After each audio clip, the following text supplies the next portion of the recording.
चलिए, आज अपना बेटा लास्ट टॉपिक था अपना रेशियो एनालिसिस के ऊपर, और कैश फ्लो अपना खत्म हो चुका है। कैश फ्लो में से 6 मार्क्स का क्वेश्चन आता है, 6 यानी कि 8 मार्क्स के समथिंग, और उसी तरीके से 6 नंबर के लगभग रेशियो में से आएगा। अगर वो दोनों वीडियो अगर ढंग से देख लोगे तो 8 से 14 नंबर अपने पक्के हैं। आज अपन बात करते हैं बेटा डिजोल्यूशन। एक इजी सा चैप्टर है, dissolution of firm. Dissolution of firm समझते जाना और नोट डाउन करते जाना। अगर डिजोल्यूशन की बात करें तो डिजोल्यूशन का मतलब होता है टर्मिनेशन। हिंदी में इसको बोलते हैं समापन, मतलब खत्म हो गया। विघटन, समापन या विघटन या टर्मिनेशन। डिजोल्यूशन का मेन मीनिंग क्या होता है? टर्मिनेशन, यानी कि बिजनेस क्या हो गया? बंद हो गया, खत्म हो गया। आगे बात करें तो डिजोल्यूशन जनरली दो तरह का होता है। Dissolution of partnership, next dissolution of firm. Dissolution of firm के बारे में सेक्शन 39 में बात करी है। ये सेक्शन 39 है इंडियन पार्टनरशिप एक्ट 1932 का। ठीक, दोनों होता क्या है पढ़ते हैं, डिसोल्यूशन ऑफ पार्टनरशिप और डिसोल्यूशन ऑफ फर्म। इनमें बहुत सी बार डिफरेंस पूछता है, तो अपन डिफरेंस की भी बात कर लेते हैं, तो इनकी डेफिनेशन भी पढ़ लेंगे। डिफरेंस से ही समझ में आ जाएगी तुम्हें। First, meaning. अगर मीनिंग की बात की जाए यहां तो आइए, डिसोल्यूशन ऑफ पार्टनरशिप का मतलब क्या होता है? When change in agreement of partnership. इस साइन का मतलब होता है चेंज। तो डिसोल्यूशन ऑफ पार्टनरशिप का मतलब अगर बोला जाए तो क्या है कि जब भी पार्टनरशिप के एग्रीमेंट में क्या होता है, चेंज होगा, तो उसे हम क्या बोलेंगे? Dissolution of partnership. डन है। इधर बात करते तो इसमें क्या होता था? बिजनेस क्लोज डाउन, यानी कि यहां पे बिजनेस ही क्या हो गया? क्लोज हो गया, खत्म हो गया। एग्रीमेंट तो गया तेल लेने, यहां तो बिजनेस ही क्या हो गया? बंद हो गया। तो उसे हम बोलते हैं डिसोल्यूशन ऑफ फर्म। यहां बिजनेस बंद नहीं हुआ, यहां एग्रीमेंट में अपन ने क्या करा है? चेंज करा है। दूसरी बात करते हैं,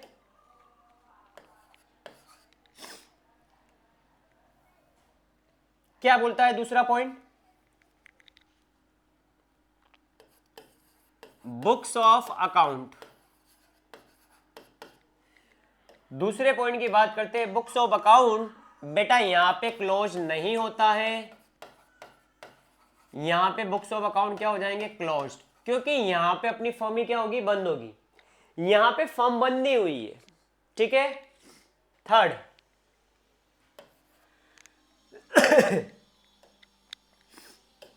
थर्ड की बात करते हैं,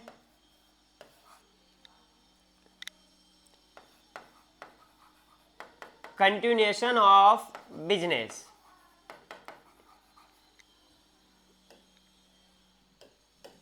यहां बिजनेस कंटिन्यू रहेगा,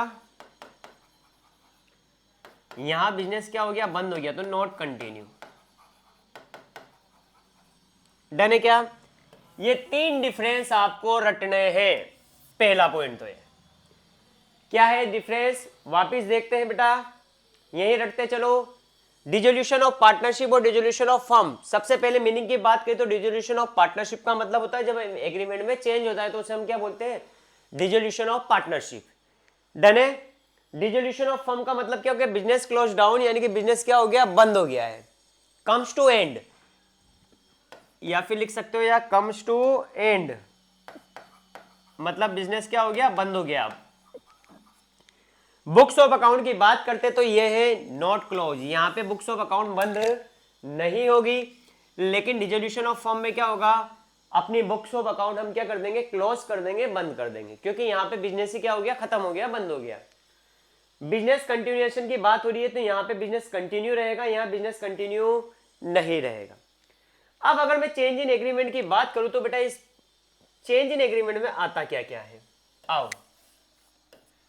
जैसे चेंज इन पीएसआर हो गया, प्रॉफिट शेयरिंग रेशो, फिर हो गया एडमिशन ऑफ न्यू पार्टनर हो गया, फिर रिटायरमेंट ऑफ पार्टनर हो गया, या फिर डेथ ऑफ पार्टनर हो गया। ये क्या होता है, डिसोल्यूशन ऑफ पार्टनरशिप। अगर कोई नया पार्टनर एडमिट होएगा, एडमिशन होगा, तो बेटा हमारा पुराना जो पुराने पार्टनर के साथ एग्रीमेंट था वो खत्म हो जाएगा और वापस से नया एग्रीमेंट आएगा। ऐसे रिटायरमेंट में भी होएगा और ऐसे काय में होएगा, अपना डेथ के केस में भी होएगा। डन है, आगे बढ़ते चलिए, टाइप ऑफ डिसोल्यूशन, यहां से भी एमसीक्यू आते हैं, ध्यान रहे, और आरबीएससी के तो सबसे ज्यादा आते हैं क्वेश्चन इधर से। सबसे पहला पॉइंट लेते हैं इसमें, बाय एग्रीमेंट। डिसोल्यूशन कैसे हुआ, बाय एग्रीमेंट। बाय एग्रीमेंट मतलब व्हेन, इसमें ध्यान रखना बाय एग्रीमेंट में क्या लिखना है आपको। बाय एग्रीमेंट का मतलब हुआ कि उन्होंने एग्रीमेंट किया था कि कुछ ऐसी कंडीशन होगी कि मान लो एग्रीमेंट में बोला है कि हम कभी भी बिजनेस क्या कर सकते हैं, बंद कर सकते हैं। उसके लिए हमें क्या चाहिए, सभी पार्टनर की सबसे पहले यहां कंडीशन है बेटा, कंसेंट चाहिए। तो with consent of all partners, जब सारे पार्टनर सहमत हो जाता है कि बिजनेस बंद कर दो, तो आपसी समझौतों के द्वारा हम क्या कर देंगे, डिसोल्यूशन कर देंगे। या फिर बाय कॉन्ट्रैक्ट। कॉन्ट्रैक्ट बोले तो एग्रीमेंट, जो इनका एग्रीमेंट हुआ, एग्रीमेंट यहां क्या होगा, डीड। एग्रीमेंट मतलब डीड की बात हो रही है। अब जो डीड में लिखा हुआ है, मान लो डीड में लिखा हुआ है कि अगर बिजनेस में 3 साल तक लगातार लॉस होता है तो हम बिजनेस क्या कर देंगे, बंद कर देंगे। ठीक है, तो इसे बोलते हैं हम बाय एग्रीमेंट या बाय कॉन्ट्रैक्ट। डन है। चलिए, इसमें सिर्फ तुम्हें यह पॉइंट याद रखना है कि इसमें सभी पार्टनर की क्या लगेगी, कंसेंट लगेगी। सेकंड बात करते हैं अपन,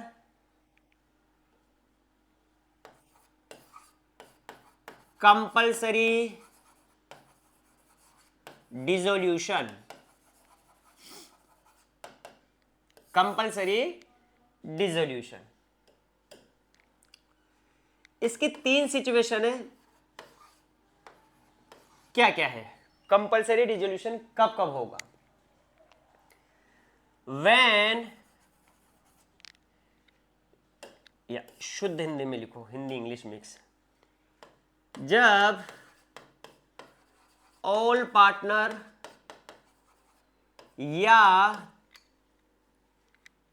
किसी एक को छोड़कर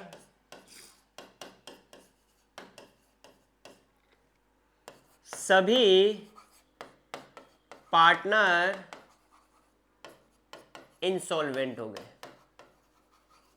क्या बोला, मान लो फर्म में 3 पार्टनर है, या तो तीनों पार्टनर क्या हो गए, इंसॉल्वेंट हो गए, दिवालिया हो गए, या 3 में से 2 पार्टनर क्या हो गए, इंसॉल्वेंट हो गए, यानी कि एक को छोड़ के।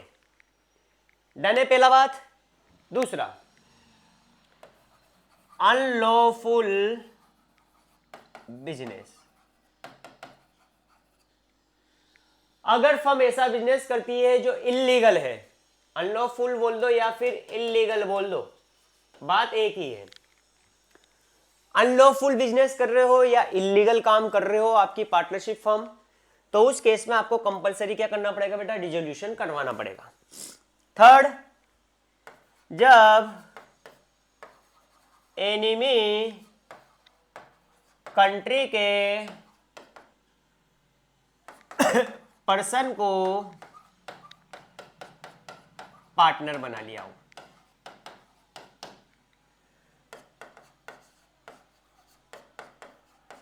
क्या बोला है? जब एनिमी कंट्री के पर्सन को हमने क्या बना लिया हो? पार्टनर बना लिया हो बेटा, तो उस केस में भी हमें कंपलसरी डिसोल्यूशन करना पड़ेगा। चलिए आगे बढ़ते हैं।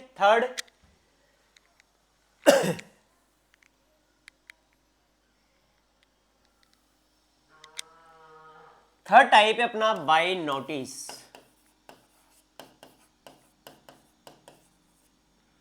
बेटा बाय नोटिस वाला कंसेप्ट जनरली लगता है 8 व्हील वाली पार्टनरशिप में। 8 व्हील मतलब ऐच्छिक पार्टनरशिप। ऐच्छिक पार्टनरशिप 8 व्हील, अपनी इच्छा से जितना, जब तक अपनी इच्छा होगी तब तक हम पार्टनरशिप चलाएंगे। बट इसमें कंडीशन क्या है कि जब भी कोई पार्टनर है, मान लो ए है, बी है, सी, 3 पार्टनर है। अब ए ने सोचा कि यार बिजनेस बंद कर देना चाहिए, तो ए इन दोनों को क्या देगा? एक रिटर्न नोटिस देगा। तो ध्यान रहे यहां पार्टनर रिटर्न नोटिस देगा, तो इसे हम बोलते हैं बाय नोटिस। ठीक है, नेक्स्ट बात करते हैं by happening of certain event. First, fixed tenure.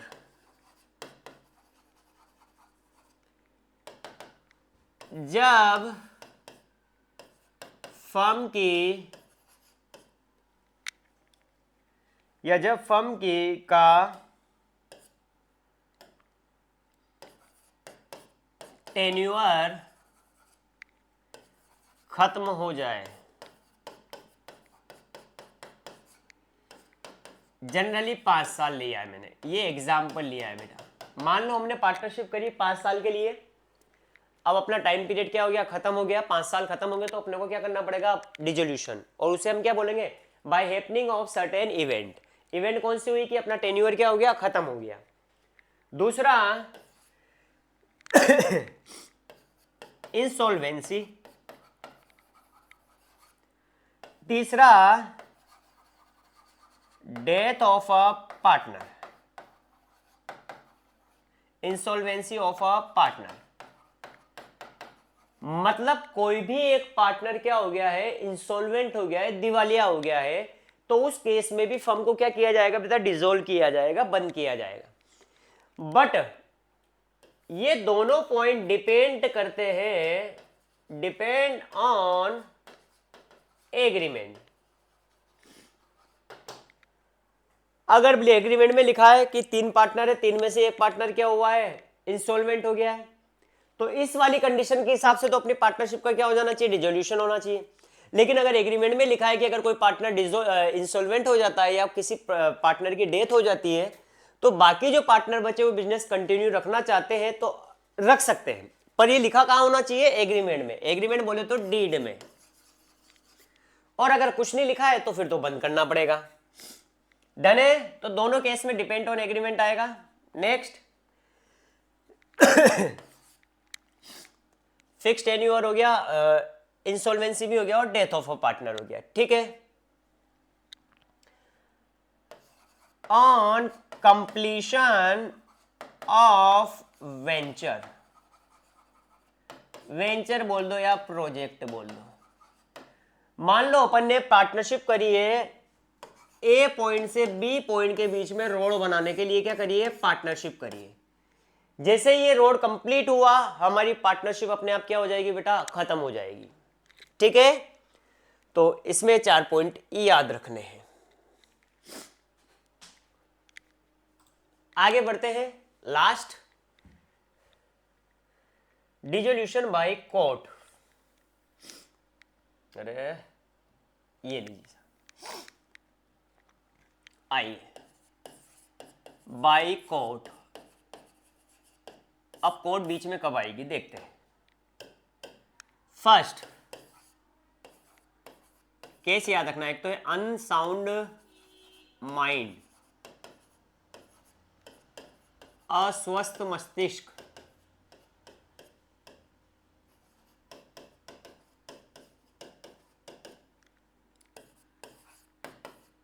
Permanent incapable,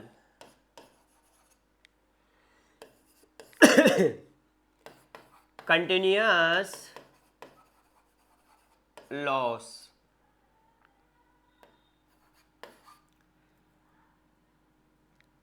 misconduct,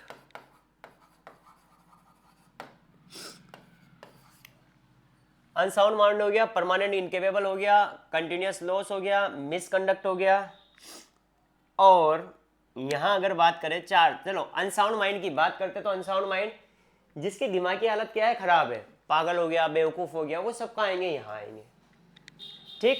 permanent incapable मतलब जिसके हाथ पैर क्या हो गए, टूट गए हैं, मतलब वो अब काम नहीं कर सकता है, तो उसे हम क्या बोलेंगे, परमानेंट इनकेपेबल।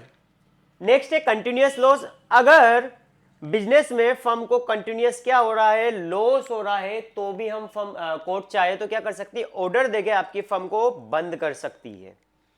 डन है। मिसकंडक्ट, अगर कोई पार्टनर ऐसा काम करता है जिससे फर्म की रेपुटेशन खराब होती है, तो उस केस में भी कोर्ट क्या कर सकती है, आपकी फर्म को डिसॉल्व कर सकती है। नेक्स्ट पॉइंट है transfer of interest. Transfer of interest क्या होता है, समझो। तीन पार्टनर है ए बी सी, इनका रेशो है 3:1, टोटल हो गया 6। ए ने क्या करा है, जो अपना शेयर था 3/6, ए का शेयर क्या है 3/6, इसने जो अपना शेयर है वो डी को क्या कर दिया है, ट्रांसफर कर दिया है, बिना इन दोनों को बताए। पिक्चर वापिस, तीन पार्टनर है ए बी सी, रेशो है 3:1। यहां पे ए ने क्या करा कि ए का जो शेयर था 3:6, इसको ट्रांसफर कर दिया किसको, डी को, ठीक है, और बिना इन दोनों को बताए, तो उस केस में भी फिर कोर्ट बीच में आ जाएगा। आगे बढ़ते हैं। ब्रीच ऑफ कॉन्ट्रैक्ट, बार बार कोई कॉन्ट्रैक्ट है, आपकी फर्म बार बार उस कॉन्ट्रैक्ट को क्या कर रही है, तोड़ रही है, ब्रीच कर रही है, तो उस केस में भी कोर्ट आपकी फर्म को क्या कर सकती है, डिसॉल्व कर सकती है। और एनी अदर मैटर, जो भी कोर्ट को सही लगे। डन है।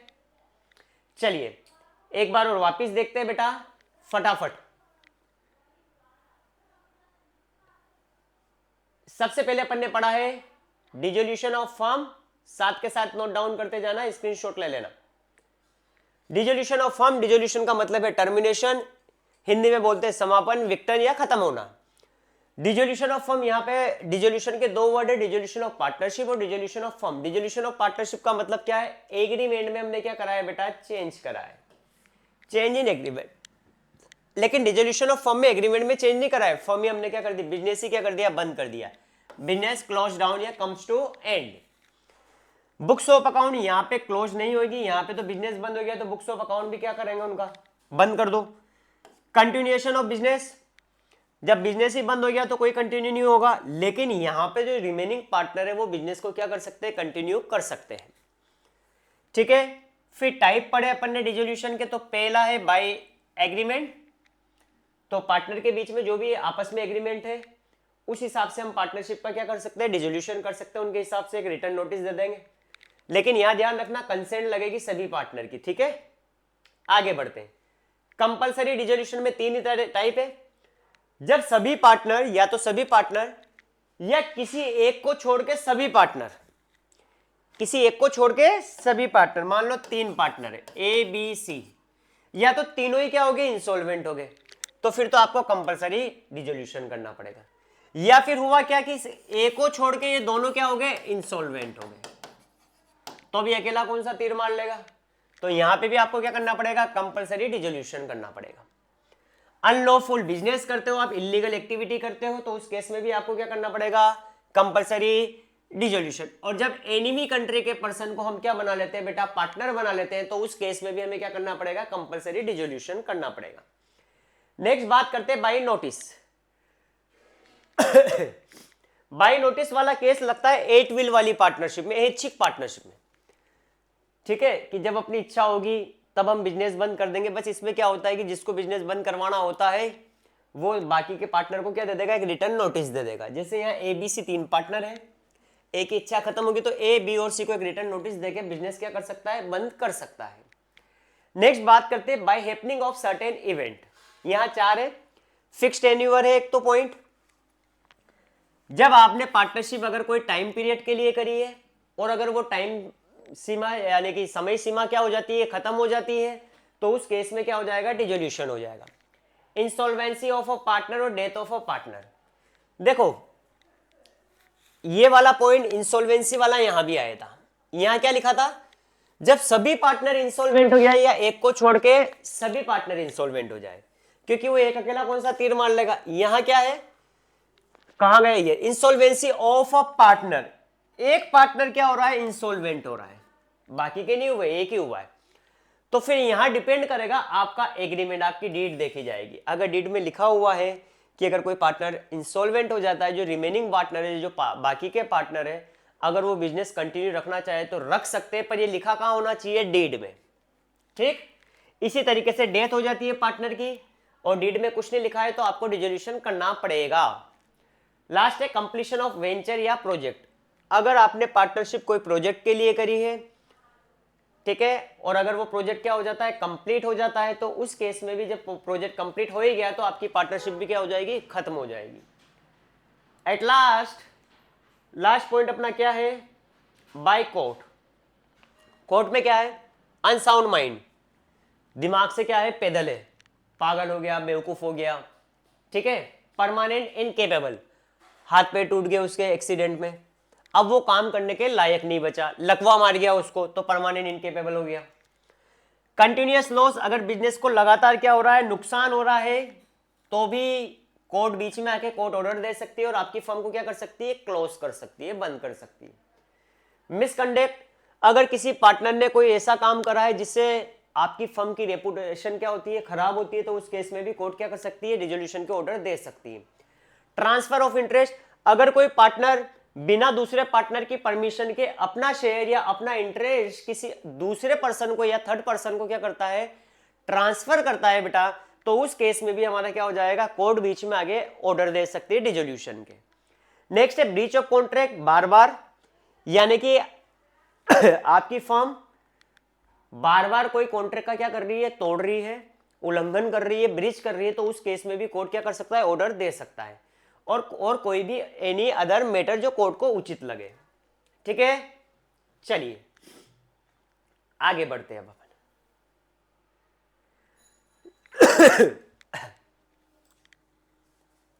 एक चीज और लिखना बेटा, बहुत सी बार इनके पूछते हैं आरबीएससी में, सेक्शन पूछ लेते हैं इनके, तो वो भी साथ में लिख ही लो।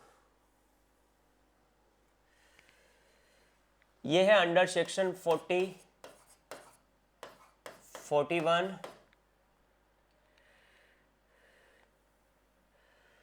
ठीक, और ये हैपनिंग वाला है 43, नहीं ये है 42, और नोटिस वाला है आपका सेक्शन 43, और कोर्ट वाला है आपका 44। ये सेक्शन अगर याद रखना चाहो तो रखना, और कोशिश करना आरबीएससी वाले तो ये सेक्शन याद रखें। नेक्स्ट टॉपिक लेते हैं सेटलमेंट ऑफ अकाउंट। आइए, अब जब बिजनेस बंद हो रहा है, सेटलमेंट ऑफ अकाउंट ये दिया हुआ है सेक्शन 48 में, ये लीजिए। चलिए इसमें दो पार्टीशन करते, पहला है ट्रीटमेंट ऑफ लॉसेस। अगर फर्म को कोई लॉस हो रहा है तो उसे हम कैसे एडजस्ट करेंगे, सेटलमेंट करना पड़ेगा क्योंकि बिजनेस तो फर्म तो अपनी क्या होगी, बंद होगी है। तो अगर कोई नुकसान हो रहा है तो उसकी भरपाई हम कैसे करेंगे, तो बेटा इसका एक ऑर्डर है, उस ऑर्डर को याद रखना है। कैसे करेंगे, फर्स्ट आउट ऑफ प्रॉफिट, अगर फर्म के पास प्रॉफिट है तो हम प्रॉफिट में से इस लॉस को क्या करेंगे, सेट ऑफ करेंगे, एडजस्ट करेंगे। सबसे पहले काय में से करेंगे, आउट ऑफ प्रॉफिट। दूसरा out of partners capital account या आउट ऑफ पार्टनर्स कैपिटल। दूसरा हम काय में से एडजस्ट करेंगे बेटा, पार्टनर की कैपिटल में से क्या करेंगे, हम एडजस्ट करेंगे। और उसके बाद भी अगर अगर लॉस बचता है, अगर फिर भी लॉस बचे तो पार्टनर की प्राइवेट असेट से प्रॉफिट शेयरिंग रेशो में पैसा वसूल किया जाएगा। बोला था ना पार्टनरशिप क्या होती है, अनलिमिटेड होती है, इसमें लायबिलिटी। यहां पे सेपरेट लीगल एंटिटी वाला कॉन्सेप्ट अप्लाइकेबल नहीं होता है, अप्लाई नहीं होता है। डन है। तो अगर लॉस होता है, फर्म के पास बहुत सारा लॉस इकट्ठा रहा तो उस लॉस को हम कैसे एडजस्ट करेंगे, तो सबसे पहले अगर कोई प्रॉफिट है तो उससे एडजस्ट करेंगे। दूसरा पॉइंट क्या है, पार्टनर की कैपिटल अकाउंट से।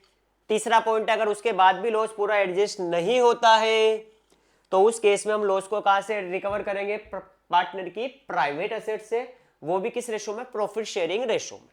ठीक, आगे बढ़ते हैं।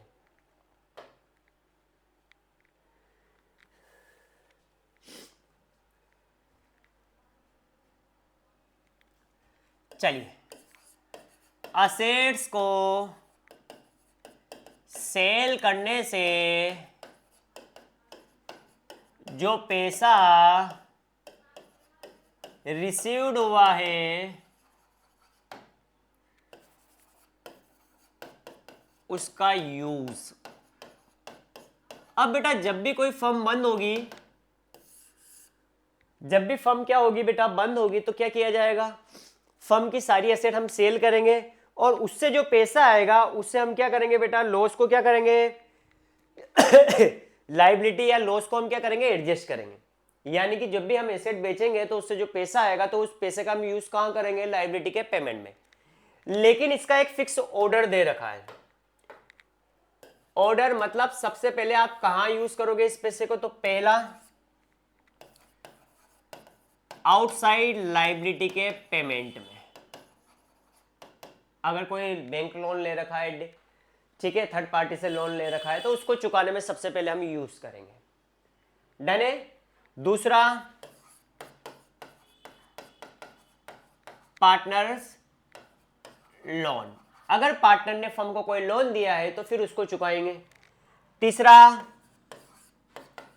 रिटर्न ऑफ पार्टनर्स कैपिटल, उसके बाद भी अगर पैसा बचता है तो हम किसको दे देंगे, पार्टनर को, उनकी कैपिटल हम क्या कर देंगे, रिटर्न कर देंगे जितनी भी उन्होंने लगाई है।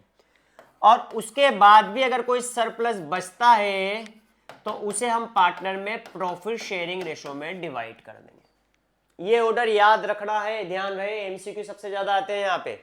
इसे एक तरीके से बोल दो कि ये पेमेंट सिस्टम है अपना, कि कैसे पेमेंट करना है जो पैसा रिसीव्ड हुआ है, पेमेंट सिस्टम। सबसे पहले हम आउटसाइड लायबिलिटी देंगे, फिर पार्टनर्स लोन, फिर कैपिटल रिटर्न की जाएगी और उसके बाद अगर पैसा बच जाता है तो वो हम पार्टनर के बीच में डिवाइड कर देंगे प्रॉफिट शेयरिंग रेशो में। डन है। अब आइए कि डिसोल्यूशन में कौन कौन से अकाउंट हम बनाते हैं। अगर अकाउंट की बात करें तो यहां कौन कौन से अकाउंट बनेंगे बेटा, सबसे पहले बनेगा रियलाइजेशन अकाउंट, दूसरा बनेगा partners loan account,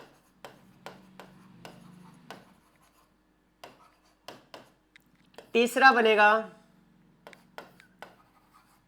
partners capital account, और अगर करंट अकाउंट हो तो वो भी बनाना पड़ेगा, ये प्लस कर देता हूं मैं, ठीक है, दोनों ही बनेंगे।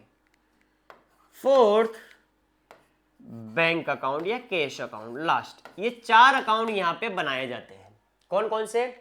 रियलाइजेशन अकाउंट बनाया जाता है बेटा, पार्टनर्स लोन अकाउंट बनाया जाएगा, पार्टनर्स कैपिटल या करंट अकाउंट बनाया जाएगा, और उसके बाद हम क्या बनाएंगे? लास्ट में बनाएंगे बैंक अकाउंट। ठीक है, अब एक एक अकाउंट की हम बात करते हैं। सबसे मेन है अपने realisation. Partners loan account easy सा है, कैपिटल और इनमें कुछ भी नहीं। मेन अपने को किसके ऊपर बात करनी है? Realisation account. बहुत ध्यान से पढ़ना बेटा, इजी सा चैप्टर है, फ्री के नंबर है। रियलाइजेशन अकाउंट वही टी शेप में बनेगा। ध्यान रहे, इस अकाउंट का नेचर कौन सा होगा? नॉमिनल नेचर का होता है, नॉमिनल नेचर का, क्योंकि इसमें प्रॉफिट और लॉस लिखे जाते हैं। तो ये अकाउंट किस नेचर का है बेटा? नॉमिनल नेचर का अकाउंट है। क्वेश्चन में तुम्हें बैलेंस शीट गिवन रहेगी। बैलेंस शीट में क्या होता है? इधर असेट्स होती है, इधर लायबिलिटी होती है। सॉरी, उल्टा लिख दिया, चलो ठीक है। ये लायबिलिटी होगी और इधर क्या होगी? अपनी असेट्स होगी। तो इधर जितनी भी असेट्स लिखी हुई है वो सब हमें यहां लिखनी है, उल्टी साइड, टू असेट्स एक्सेप्ट। लेकिन यहां क्या नहीं लिखना है वो ध्यान रहे। देखो क्या क्या नहीं लिखना है। पहला, बैंक या कैश का बैलेंस, क्योंकि इसके लिए हम अलग से क्या बनाते हैं बेटा? अकाउंट बनाते हैं। पार्टनर्स लोन, क्या असेट साइड पार्टनर का लोन आता है क्या? हाँ साहब आता है। लायबिलिटी साइड भी आता है। लायबिलिटी वाला तो क्या है कि पार्टनर ने फर्म को दिया है, और जो असेट साइड है उसे हम क्या बोलेंगे कि फर्म ने पार्टनर को लोन दिया है। ठीक है, उल्टा। Next, accumulated loss. Accumulated loss में जनरली आता है अपना P&L का डेबिट बैलेंस। ये मेन याद रखना है आपको। डन है। इसमें प्रीलिमिनरी एक्सपेंसेस भी आता है, एडवर्टाइजमेंट सस्पेंस भी आता है, लेकिन मेन अपन को क्या याद रखना है? P&L का डेबिट बैलेंस। इन 3 आइटम को हमें यहाँ पे नहीं लिखना है, बाकी सारी एसेट्स यहाँ लिख देंगे। डन है। लायबिलिटी इधर है तो इसको इधर लिख दो, बाय, मैं वर्ड लिख रहा हूं आउटसाइड लायबिलिटी। आउटसाइड लायबिलिटी का मतलब क्या हुआ? यानी कि इसमें किसको छोड़ना है? Except partners capital account, partners current account, partners loan account और अक्यूमुलेटेड प्रॉफिट। अक्यूमुलेटेड प्रॉफिट में क्या क्या आता है? सारे रिजर्व आते हैं, जैसे जनरल रिजर्व हो गया, रेवेन्यू रिजर्व हो गया, कैपिटल रिजर्व हो गया, और P&L का क्रेडिट बैलेंस। ये लीजिए। डन है। चलिए, सबसे पहले तो हमने बैलेंस शीट में से ये दोनों चीजें उतार ली है, असेट्स और लायबिलिटी। अब हम क्या करेंगे? जो असेट्स है उनको बेचेंगे। तो चलिए, अगर असेट्स इधर लिखी हुई है, इनको सेल करेंगे तो किधर जाएगी? इधर। तो by bank assets realise. Realise मतलब बेचा है, उससे पैसा वसूल हुआ है। या फिर बाय पार्टनर्स कैपिटल अकाउंट। अगर कोई एसेट को बेचा नहीं है, किसी पार्टनर ने ले लिया है, तो उसको हम लिखेंगे bye partners capital account. Done है। इधर की बात करते हैं। अब इससे जो पैसा आया है उससे हम लायबिलिटी का पेमेंट करेंगे, तो टू बैंक। अगर कोई पार्टनर पे करता है तो टू पार्टनर्स कैपिटल अकाउंट। ठीक। एक खर्चा और आता है यहां पे, ध्यान रखना, टू बैंक रियलाइजेशन एक्सपेंसेस। इसके ऊपर तो अभी अपन पूरा पढ़ेंगे, क्योंकि सबसे ज्यादा बच्चों को कंफ्यूजन सिर्फ और सिर्फ रियलाइजेशन एक्सपेंसेस में होगा, इसकी जनरल एंट्री में। इनका टोटल करेंगे। अगर इधर बैलेंस निकलेगा तो हम बोलेंगे प्रॉफिट आया, और उसे हम बांट देंगे, क्या लिखेंगे? To profit transfer to partners capital account और प्रॉफिट शेयरिंग रेशो में डिवाइड कर देंगे। इधर आया तो लॉस आ जाएगा, जिसे हम लिखेंगे by loss transfer to partners capital या फिर करंट अकाउंट। डन है क्या बेटा यहां तक? चलिए अब इस रियलाइजेशन अकाउंट से इंपॉर्टेंट रिलेटेड कोई इंपॉर्टेंट चीजें हैं वो याद रखना है। चलिए लिखते हैं, आउटसाइड लायबिलिटी का पेमेंट हमेशा करना पड़ेगा, चाहे क्वेश्चन बोले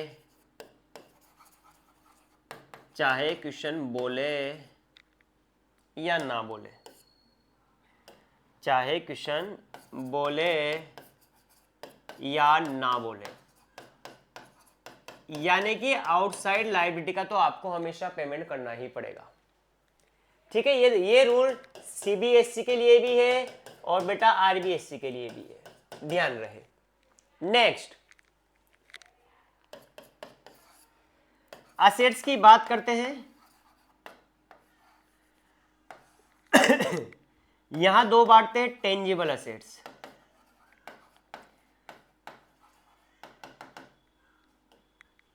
अगर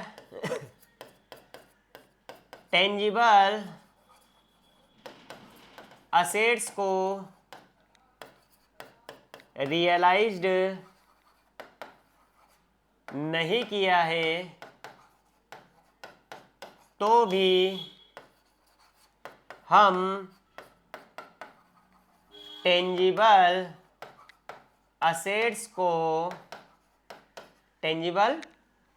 को बुक वैल्यू पर रियलाइज्ड मानेंगे।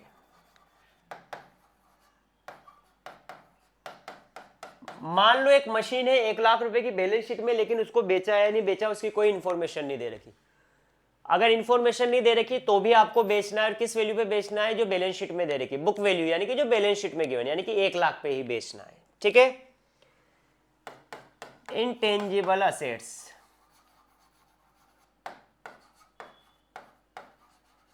यहां भी सेम, पर यहां रियलाइज वैल्यू क्या रहेगी? 0। और ये रूल सिर्फ सीबीएसई के लिए है, ध्यान रहे, आरबीएसई के लिए ये रूल एप्लीकेबल नहीं है। तो इनको दिमाग में फिट कर लो, क्वेश्चन में बहुत काम आएगा। चलिए अब मेन टॉपिक लेते हैं अपन, रियलाइजेशन एक्सपेंसेस। बेटा ढंग से समझना, जब भी इस क्वेश्चन में से जनरल एंट्री पूछी जाती है, इसमें से जनरली दो ही तरह के क्वेश्चन आते हैं, या तो रियलाइजेशन अकाउंट पूछता है या फिर क्या पूछेगा? जनरल एंट्री पूछेगा। अगर जनरल एंट्री पूछेगा तो एक रियलाइजेशन एक्सपेंसेस की जनरल एंट्री 100% मिलेगी। तो आते हैं रियलाइजेशन एक्सपेंसेस। होते क्या है? डिसोल्यूशन को पूरा करने के लिए जो खर्च होता है या जो एक्सपेंसेस होते हैं उन्हें रियलाइजेशन एक्सपेंसेस कहा जाएगा। क्या होता है रियलाइजेशन एक्सपेंसेस? यानी कि फर्म की जो डिसोल्यूशन की प्रोसेस है, इसको पूरा करने में जो भी अपने खर्चे लगेंगे उन्हें हम क्या बोलते हैं? Realisation expenses. अब पढ़ते जाना है कि case. First, if question silent,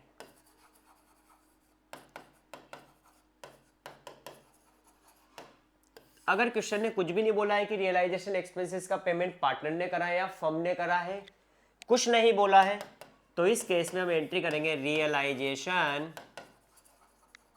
account debit to bank. मैं साइट में रियलाइजेशन अकाउंट यहां बना लेता हूं, ये टू बैंक आ जाएगा।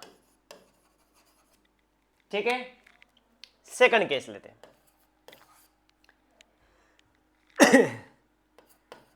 Bond by firm but payment made by partner. Bond का मतलब है जिम्मेदारी। इस खर्च को करने की जिम्मेदारी किसकी थी? फर्म की थी, लेकिन ये खर्च किसने करा है? पार्टनर ने करा है। तो कोई बात नहीं, यहां लिख देंगे टू पार्टनर्स कैपिटल अकाउंट। क्या लिख देंगे? To partners capital account. क्या एंट्री होगी बेटा? Realisation account debit to partners capital account.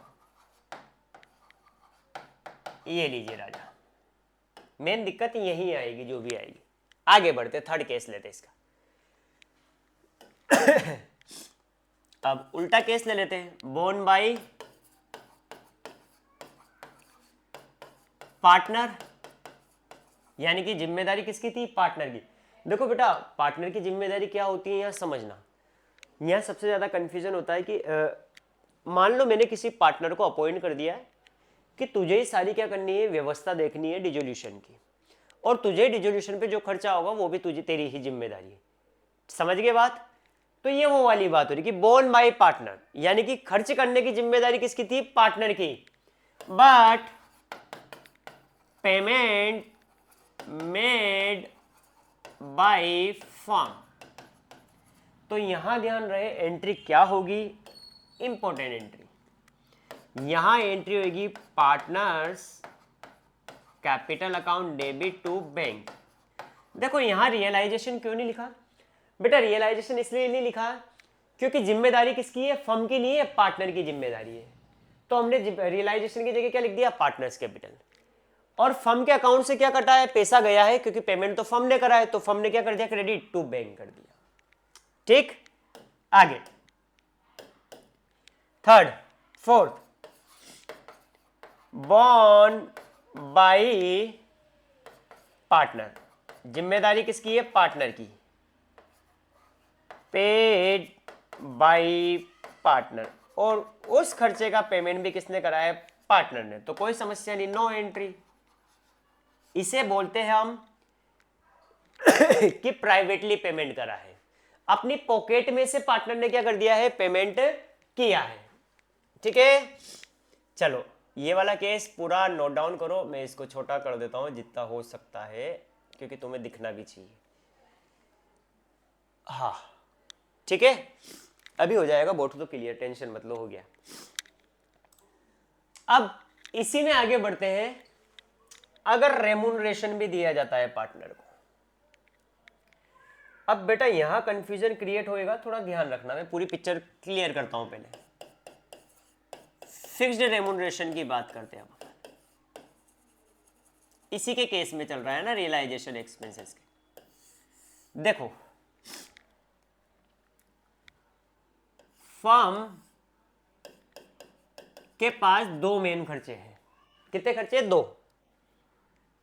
एक तो डिसोल्यूशन की प्रोसेस में जो खर्चा आएगा, एक खर्च तो ये है खर्च को हम बोलते हैं एक्सपेंसेस। ठीक है, ठीक। दूसरा, अगर हमने डिसोल्यूशन की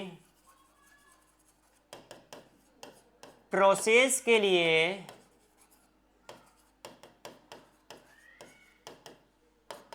पार्टनर को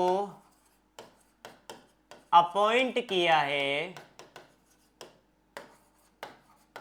तो उसे, यानी कि पार्टनर को, तो पार्टनर को दिया जाने वाला रेम्यूनरेशन, ये भी खर्चे।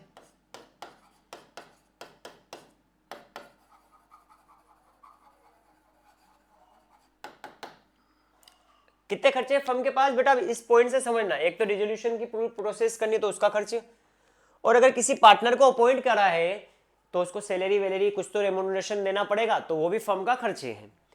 अब मैं यहां केस बनाता हूं एक एक। फर्स्ट केस लेते हैं इसमें।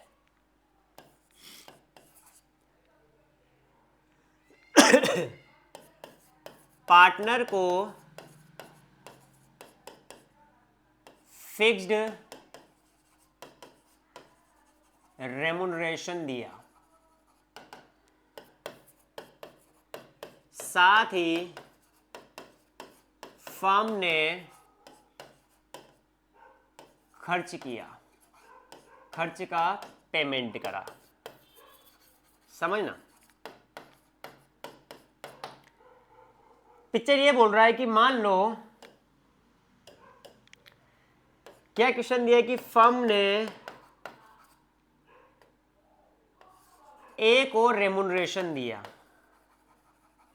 रेम्यूनरेशन मान लो 10,000 रुपए का। दूसरा, फर्म ने रियलाइजेशन एक्सपेंसेस भी करे, दोनों अलग अलग है, मान लो 2,000 रुपए के। दोनों एक चीज नहीं है। यहां तो इसने जो काम देखा है उसको हमने सैलरी दी 10,000 रुपए, साथ ही जो खर्च लगा उसका पेमेंट कौन कर रहा है? फर्म कर रही है। तो यहां क्या होगा बेटा, समझते हैं। क्या एंट्री की जाएगी? देखो, दोनों खर्चे कुल मिला के 12,000 का खर्चे, अपना 12,000 का खर्चा है। इसकी एंट्री की बात करूं तो एंट्री क्या होगी? रियलाइजेशन अकाउंट डेबिट, किसको दिया? पार्टनर को, तो टू पार्टनर्स कैपिटल अकाउंट। ये एंट्री होगी रेम्यूनरेशन से, यानी कि 10,000 से। ये लिख दिया मैंने 10 के, समझ जाओगे। दूसरी, फर्म ने खर्च भी करा है तो एंट्री कर देंगे realisation account debit to bank, ये 2,000। डन है क्या बेटा? यानी कि यहां पे इस फिक्स्ड रेम्यूनरेशन में एक्सपेंसेस नॉट इंक्लूड नहीं है, क्योंकि दोनों ही चीज अलग है। नेक्स्ट बात करते हैं, इसी में सेकंड पॉइंट लेते हैं। एक साथ उतार लेना बेटा, मैं टाइम दूंगा, आराम से स्क्रीनशॉट लेते जाना। फर्म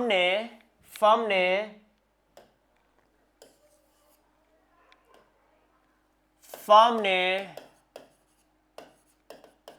पार्टनर को फिक्स्ड रेम्यूनरेशन दिया।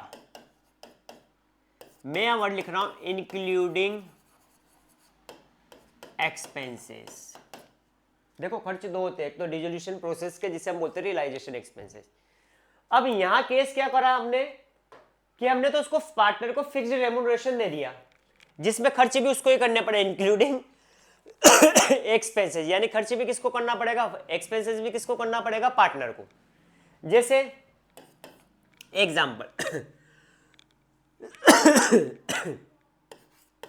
फर्म ने मिस्टर ए, पार्टनर है, को 12,000 रुपए फिक्स्ड रेम्यूनरेशन के दिए।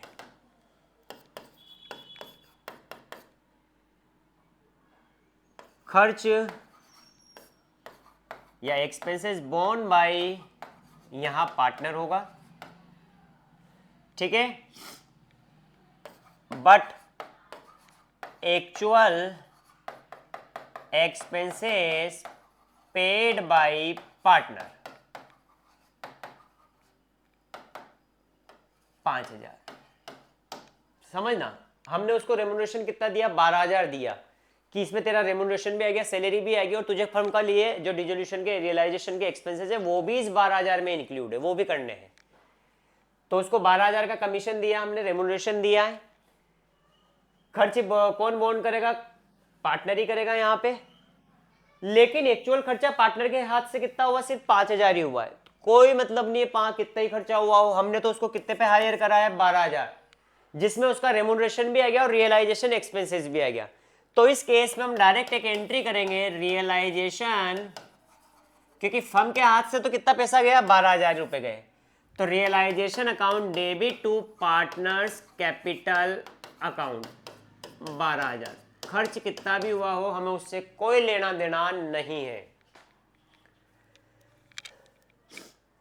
चलिए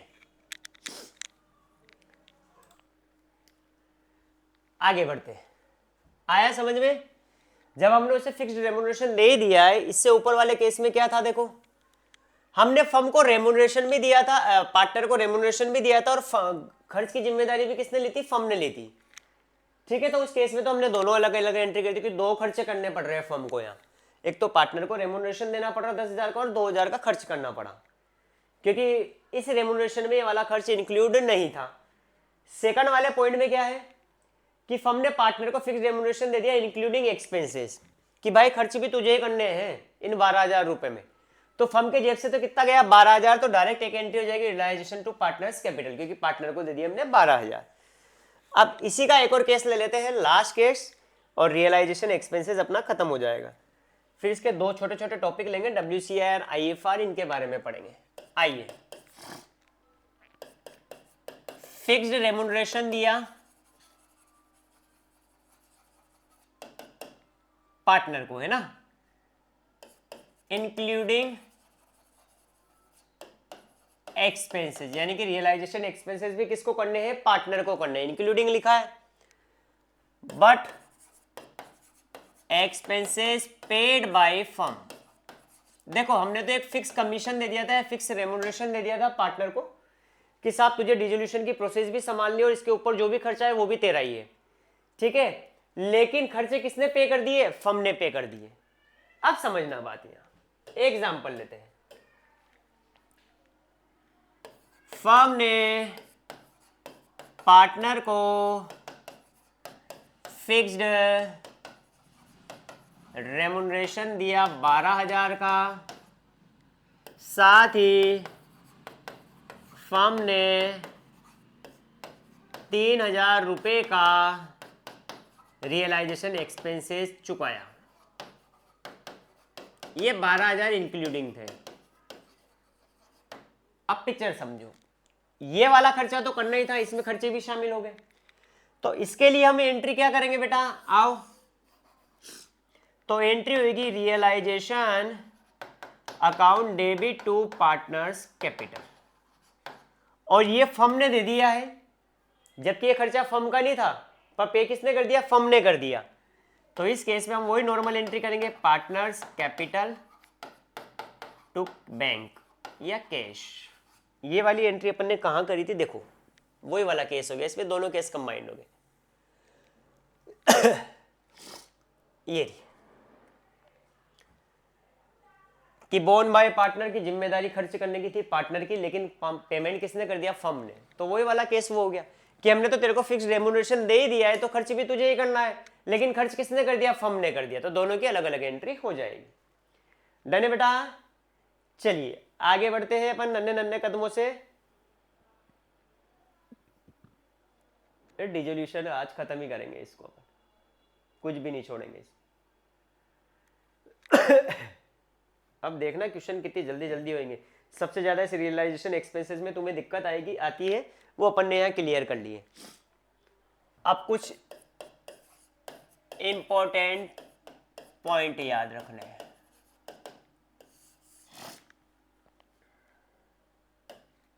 क्या है? पहला,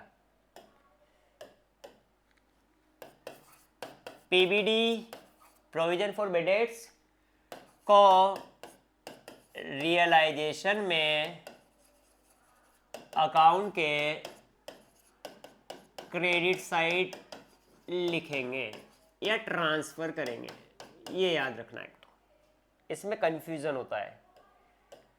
सेकंड, अपन केस लेते हैं IFR का। IFR याद है, investment fluctuation reserve, investment fluctuation reserve. इसके क्या करना है इस केस में देखते हैं। अगर बैलेंस शीट में, मैं बैलेंस शीट बना देता हूं, ये लीजिए बैलेंस शीट, ये लायबिलिटी होगी अपनी और ये असेट्स होगी, ये बैलेंस शीट। मान लो लायबिलिटी में IFR लिखा है 12,000 रुपए का और इधर इन्वेस्टमेंट लिखा है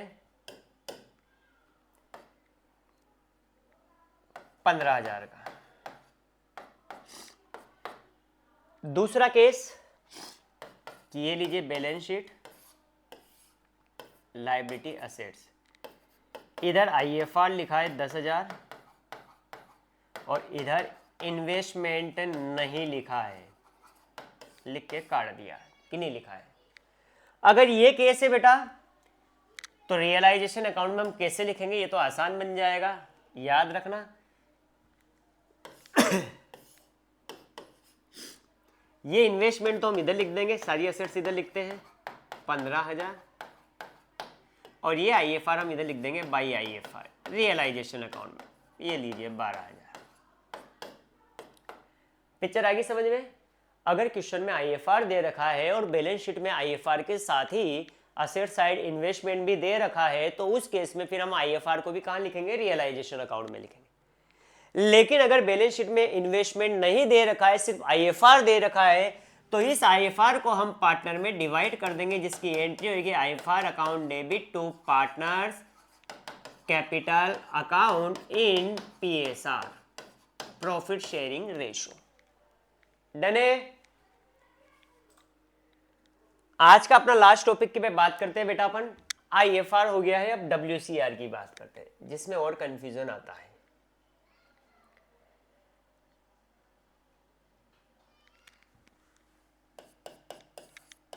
WCR workman compensation reserve. Next video में इसके क्वेश्चन चालू कर देंगे अपन बेटा, थ्योरी यही है बस, इससे ज्यादा इसमें कुछ भी नहीं है। चलिए केस नंबर 1,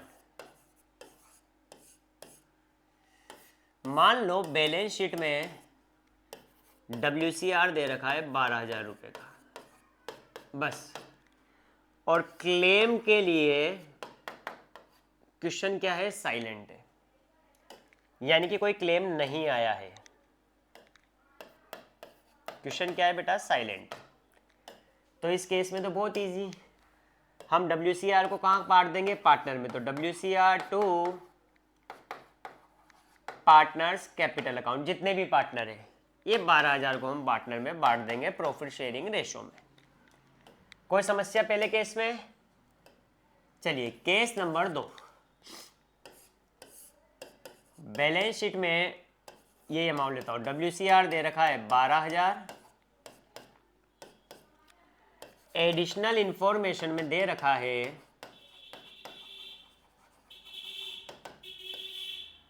कि वर्कमैन क्लेम या फिर लायबिलिटी आई है आपकी 10,000 कम आई है। पिक्चर आई समझ में क्या बोल रहा हूं मैं। सिंपल सा केस बन गया बेटा। क्या एंट्री होनी चाहिए, चलिए इसको हम एंट्री अगर बात करें एंट्री की, तो जनरल एंट्री की बात करते हैं। ये लीजिए साहब, WCR 12,000 है, तो रियलाइजेशन अपना क्लेम कितना आया है 10,000, और बचा जो कहां चला जाएगा, पार्टनर्स कैपिटल में 2,000 रुपए बढ़ जाएगा पार्टनर में।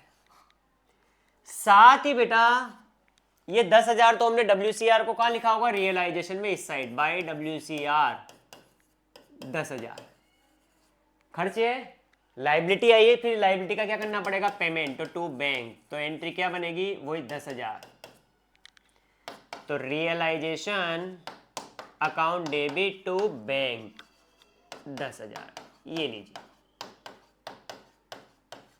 डन। यहां तो कोई लाइबिलिटी आई नहीं थी, तो जो रिजर्व था वो पार्टनर में बांट दिया। यहाँ लाइबिलिटी आई है लेकिन कम आई है यानी कि ये केस कौन सा बन गया कि यहां WCR ज्यादा है और क्लेम क्या है, कम है। ये वाला केस बन गया है। तो उस केस में क्या है, जितना क्लेम आया है उतना तो हम रियलाइजेशन अकाउंट में लिख देंगे और साथ में लिखने के बाद उसका पेमेंट भी करेंगे, क्योंकि लाइबिलिटी है। जब लाइबिलिटी आएगी कि पेमेंट करना ही है तो फिर तो करना ही पड़ेगा, पर पहले हम उसको रिकॉर्ड करेंगे कि ये लाइबिलिटी इतनी है और इतना हमने पेमेंट करा है। आगे बढ़ते हैं, थर्ड केस।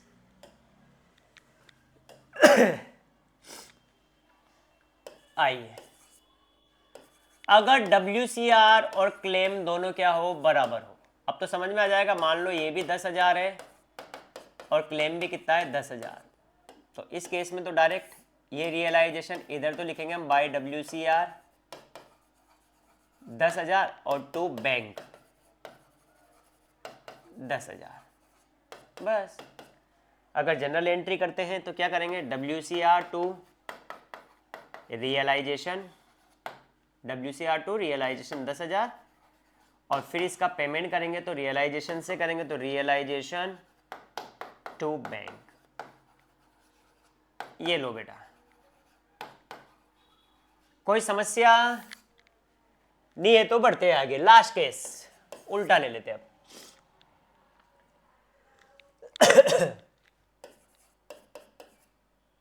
WCR कम है और क्लेम क्या है, ज्यादा है। मान लो WCR है 10,000 रुपए का और आपका क्लेम आ गया है बेटा 12,000 का।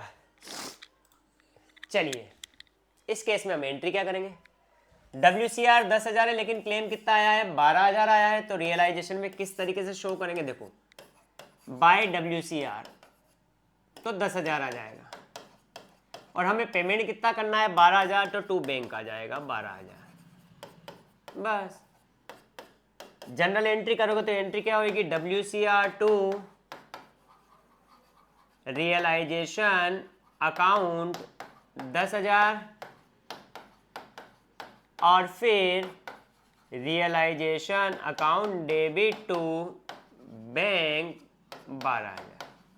ये लीजिए साहब, ये आपका डिसोल्यूशन खत्म हो गया।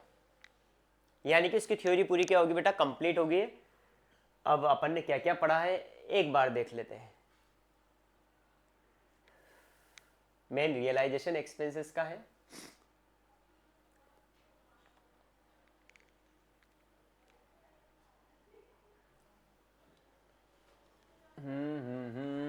ये भी रियलाइजेशन एक्सपेंसेस है, ठीक है। ये रियलाइजेशन अकाउंट है, ठीक है। ये अकाउंट बना लिए थे अपन ने, हाँ ये यहीं से। ये तो सेटलमेंट ऑफ अकाउंट है, सेक्शन 48 है ये लीजिए। हाँ आराम से उतारते जाना बेटा। ये लीजिए, पहले ये उतारे, स्क्रीनशॉट लेते जाना, फिर कंपलसरी, नोटिस और सर्टेन इवेंट, ये वाला उतारे, ठीक। फिर लेंगे हम कोर्ट वाला, ये कोर्ट सेटलमेंट को एक पेज पे ले लेना जिसमें दोनों ही कवर कर देंगे अपन। ये बाई कोर्ट वाला। Next second settlement of account है, इसको थोड़ा छोटा करके ये लीजिए साहब। इसमें क्या लिखा हुआ है मैंने यहाँ, अच्छा ये तो अकाउंट से, ठीक है। ये सेटलमेंट ऑफ अकाउंट का स्क्रीनशॉट ले लो। आगे हम फिर ये अकाउंट बनाएंगे जिसमें रियलाइजेशन अकाउंट कवर कर दिया है। बाकी पार्टनर्स लोन क्या होता है बेटा, क्वेश्चन में अपन सीख लेंगे, इसकी इतनी मगजमारी नहीं है। पार्टनर्स कैपिटल अकाउंट भी आसानी से बनाया हुआ है तुम्हारा, इनको थोड़ा ढंग से लिखना। ये कुछ टर्म्स है जो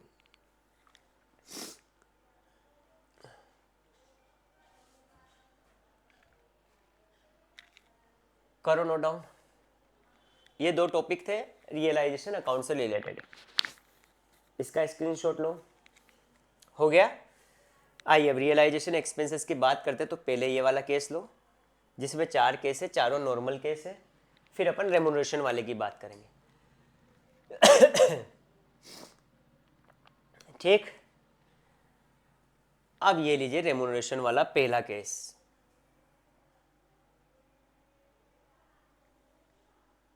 इसमें ये भी लिखना है कि दो खर्च दोनों अलग होता है, रेमुनरेशन अलग होता है, रियलाइजेशन एक्सपेंसेस अलग होता है। इसके बाद ये सेकंड पॉइंट,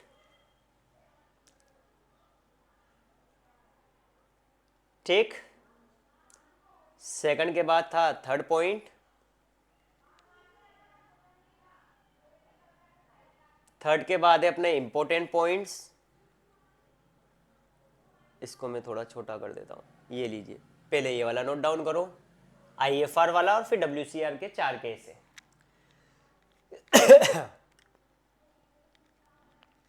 ठीक है, आगे बढ़ते। ये WCR के 2 केस यहाँ और 2 अगले वाले पे ले लेना स्क्रीनशॉट में।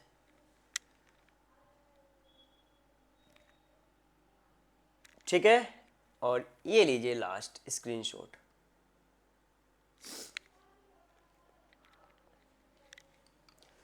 ठीक, बेटा नेक्स्ट वीडियो में इसके क्वेश्चन लेंगे अपन पूरे धमाकेदार, जो एग्जाम में पूछे, RBSE CBSE सबके लेंगे। तो परेशान नहीं होना, बस इस वीडियो को 1-2 बार देख लोगे तो ये रट जाएगा। ठीक है, और जब अपन क्वेश्चन करेंगे तो ज़्यादा अच्छा समझ में आएगा।